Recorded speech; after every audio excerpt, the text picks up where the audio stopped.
Doctor Vijay Bhaskar ఈరోజు మనం చర్చించుకునే విషయం ఏంటంటే ఆగస్ట్ మంత్లో డ్రగ్స్ రెగ్యులేటర్ కమిటీ కొన్ని డ్రగ్స్ని బ్యాన్ చేయడం జరిగింది ఇండియాలో. అందులో ఎక్కువగా కాంబినేషన్ డ్రగ్స్ని బ్యాన్ చేయడం జరిగింది. ఏవైతే యాంటీ అలర్జిక్స్ సెడేటివ్స్ ఉంటాయో వాటి కాంబినేషన్లో వాడే మందులు మిస్యూజ్ అవుతున్నాయి, అడిక్షన్కు లోన్ అవుతున్నారని చెప్పేసి, అంటే అవి కొంచెం సెడేటివ్ అంటే నిద్రపుచ్చే మాత్రలు కాబట్టి అవి మిస్యూజ్ అవుతున్నాయనే ఆలోచనతోటి కొన్ని drugs, combination drugs, suppose anti allergics with paracetamol, vitamin D with certain other combinations, calcium with combination drugs, ఇవన్నీ బ్యాన్ చేయడం జరిగింది. ఎందుకంటే వీటి యొక్క మిస్యూజ్, వీటి యొక్క సైడ్ ఎఫెక్ట్స్ పెరిగిపోవడం, కాంబినేషన్ డ్రగ్లో డ్రగ్ ఇంటరాక్షన్ ఎక్కువగా అవడం వలన అది ఒంటికి హానికరం అని చెప్పేసి అందులో నియాసిమైడ్ అండ్ ప్రిపెటలాల్, ఫెనాంటాయిన్, మెఫెంటాయిన్, ఇలా మనకు ఉన్న డ్రగ్స్లో దాదాపుగా క్లోరైడ్ డ్రగ్స్ కానీ, అలాగే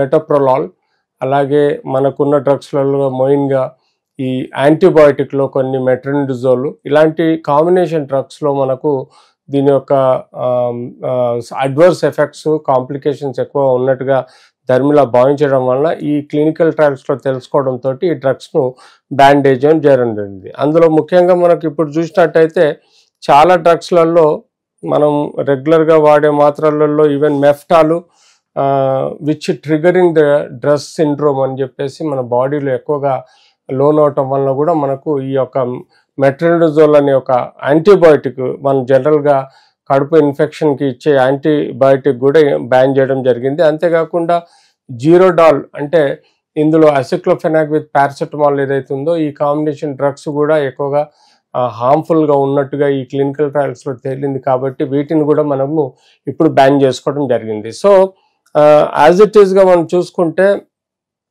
అమిడోపైరిన్, ఫెర్సిటిన్, నలారైడ్, క్లోరంఫెనికాల్ అండ్ ఫినాలోఫ్రిన్, ఫిరోజోలిడిన్ అండ్ ఆక్సిఫెనాబ్యూటోజోన్, ఇన్ని డ్రగ్స్, మెట్రోనిడజోల్, ఇట్లాంటి డ్రగ్స్ మొత్తంగా ఇప్పుడు ఈ ఉన్న క్లినికల్ ట్రయల్స్లో తెలుసుకున్న ధర్మిలా వాటి వలన ఉపయోగం కన్నా కాంప్లికేషన్స్, సైడ్ అడ్వర్స్ ఎఫెక్ట్స్ ఎక్కువ ఉన్నట్టుగా భావించడం వలన వీటిని ఇప్పుడు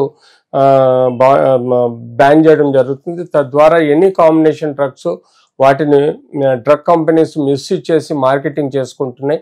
దానివల్ల వచ్చే కాంప్లికేషన్స్ క్లినికల్ ట్రయల్స్లో కంప్లీట్ తెలుసుకోకపోవడం. ఆ మధ్య కాలంలో మనం చూసాము, ఒక ఆలోపెరినాల్ అనే ట్యాబ్లెట్ ఇవ్వటం వలన కూడా ఒక వ్యక్తికి, అంటే చిన్న పిల్లాడు 25 years ఉన్న వ్యక్తికి విజన్ క్యాట్రాక్ట్ వచ్చింది. క్యాట్రాక్ట్ వలన cataracts at the age of 25-26లో క్యాట్రాక్ట్ సర్జరీ చేయడం, ఇట్లాంటి కాంప్లికేషన్స్, సైడ్ ఎఫెక్ట్స్ చూడడం ధర్మిలా వీటిని బ్యాన్ చేయక తప్పదుగా భావించడం జరుగుతుంది. ఇలా మనకు ఈ CDS, drug control regulatory committee, Indian government ద్వారా వీటిని మనం అమెరికాలో ఎఫ్డిఏ లాగానే ఇక్కడ ఇండియన్ కంపెనీ ఏదైతే ఉందో సిడిఎస్, డ్రగ్ రెగ్యులేటరీ కంపెనీ, వీళ్ళు దీన్ని ప్రాపర్గా మళ్ళీ రివైజ్ చేసి వీటిపైన మళ్ళీ క్లినికల్ ట్రయల్ చేసి modification of doses, combination doses సరైన పద్ధతిలో డెవలప్ చేసి వాటిని ఇవ్వడం వలన ఎలాంటి సమస్యలు రాకుండా మనకు చూసుకోవాల్సిన అవసరం ఉంటుంది. సో ఈ బ్యాన్ చేసిన డ్రగ్స్ను ఇప్పుడు ప్రిస్క్రిప్షన్లో లేకుండా చూసుకోవాల్సిన బాధ్యత క్వాలిఫైడ్ డాక్టర్స్ది, అట్లాగే డిస్పెన్స్ చేసే ఫార్మసిస్ట్లది. అంతేకాకుండా state regulatory committee, drug controller ఎవరైతే ఉంటారో స్టేట్ వైజ్గా వాళ్ళు తగు జాగ్రత్తలు తీసుకుంటూ ఫార్మర్స్లో ఇలాంటి డ్రగ్స్ ఉన్నా కూడా వాటిని కంపెనీస్కి రిటర్న్ పంపించే విధంగా చూసుకోవాలి. అంతేకాకుండా సోకాల్డ్ క్లినికల్ ట్రయల్స్లో వీటి గురించి ఇంకా డెప్త్లో స్టడీ చేసి ఎందుకు ఈ కాంప్లికేషన్స్ ఇప్పటివరకు ఇన్ని సంవత్సరాలు కాబట్టి మాత్రాన్ని సడన్గా బ్యాన్ చేయడం అంటే డెఫినెట్లీ కాంబినేషన్తో జరిగే హెల్ప్ కన్నా కాంప్లికేషన్స్ ఎక్కువగా ఉండటం మూలంగా వీటిని బ్యాన్ చేశారు. కాబట్టి వీటిని ప్రాపర్గా అనలైజ్ చేసి వాటి యొక్క డోజెస్లో ఏమైనా డిఫెక్ట్ ఉందా, వాటిలో కాంబినేషన్లో కెమికల్ కాంపోజిషన్లో ఏమైనా డిఫెక్ట్ ఉందా, లేకపోతే డ్రగ్ ఇంటరాక్షన్ ఏమైనా బ్యాడ్గా ఉందా అన్నది కూడా మనం తెలుసుకోవాల్సిన అవసరం ఉంది. కానీ ఈ మధ్య చాలా డ్రగ్స్లలో నార్కటిక్ సబ్స్టెన్సెస్ ఎక్కువగా ఉండటం, వాటి వలన చాలామందికి కోడిన్ సిరప్స్ కానీ ఇతరత్ర సిరప్స్ ప్రజలకు అడిక్షన్ లాంటి అలవాట్లు తీసుకురావటం వలన ఆరోగ్యపరంగా డేంజర్ ఉంటుందని చెప్పేసి భావించడం, యాంటీ నార్కోటిక్స్ డిపార్ట్మెంటు వీటి గురించి ముందే జాగ్రత్త పడి ఎలాంటి సెడేటివ్స్ ప్రిస్క్రిప్షన్ లేకుండా, ప్రాపర్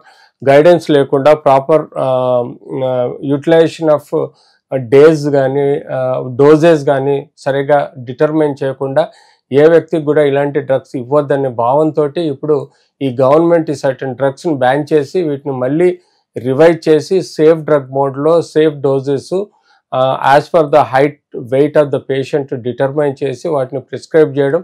అది ఎప్పుడు ప్రిస్క్రైబ్ చేసినా అది qualified physician are qualified allopathic doctor prescription ఉన్నప్పుడే అసెస్ చేసి ఇవ్వాలి. దాని సైడ్ ఎఫెక్ట్స్ యొక్క కిడ్నీ మీద, లివర్ మీద, లేకపోతే జనరలైజ్డ్ బ్రెయిన్ మీద పడే ఎఫెక్ట్స్ను కూడా అసెస్ చేసుకోవాలి. వీటన్నిటిని క్లినికల్ ట్రయల్స్లో చూసిన తర్వాత మళ్ళీ ఇది ప్రాపర్గా ఈ డ్రగ్స్ని డిస్పెన్స్ చేసే విధంగా తీసుకురావడం జరుగుతుంది.